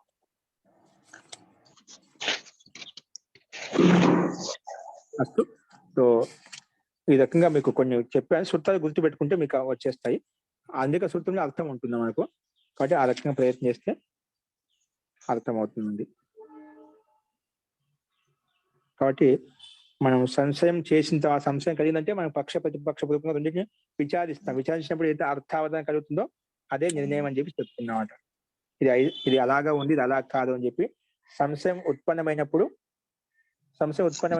అప్పుడు మనం పక్ష ప్రతిపక్షం ద్వారా దాన్ని నిర్ణయిస్తాం, విచారించినప్పుడు ఏదైతే అర్థం వస్తుందో, ఏదైతే ఫలం నిర్ణయించబడుతుందో అదే అంతిమ నిర్ణయంగా తీసుకుని దాని నిర్ణయం కింద తీసుకుని దాన్ని ప్రయోగిస్తాం అనమాట. అస్తు ఈ రకంగా మనం చెప్పుకున్నామండి. ఇంకా ఏమైనా సందేహాలు ఉంటే మనం తర్వాత చూద్దామండి. అస్తు. నెక్స్ట్ రేపు రెండవ ఆహ్నిక మనం మొదలు పెట్టుకుందాం. ఓకే, మీకు ఏమైనా సందిగ్ధం ఉంటే సందేహాలు ఉంటే కూడా మనం ఒకటి రెండు ఈ పంచవ్యాయంతో ఒకటి రెండు ఉదాహరణలు చూద్దాం ఆచార్య. చూద్దామండి. ఓకే చూద్దాం. మనకు తర్వాత వస్తాయండి ఇక్కడ మనకు దాన్ని. ఎందుకంటే వాద వివాదం చేసేటప్పుడు వాళ్ళు పంచాలు చూపించాలన్నమాట. వాదం చేస్తాను కదా, వాదం చెప్తున్నావు అంటే పుదుపక్ష అడుగుతామట. వాదం చేసేటప్పుడు ఏ రకంగా చెప్పి పంచాపతి బాగా నిరూపించామంటే మనకు అక్కడ వస్తాయి, అక్కడ మీకు చెప్తాను అనమాట. నేను రేపు చూపిస్తా ఆచార్య. రేపు సమయం అయిపోద్ది, ఈ రోజు రేపు చెప్తాను. ఖచ్చితంగా అండి. ఎవరైనా మీరు పంచాయతీ పద్ధతి తయారు చేసుకోవచ్చు, రేపు చూద్దాం మనం. అది మనకు కరెక్టా కాదని చెప్పి ఓకేనా, అందరు చేసుకుని రావచ్చు. మనకు కావాలి పంచాయతీలు చూద్దాం, ఇబ్బంది లేదు. అస్తు. మంత్రపాఠము.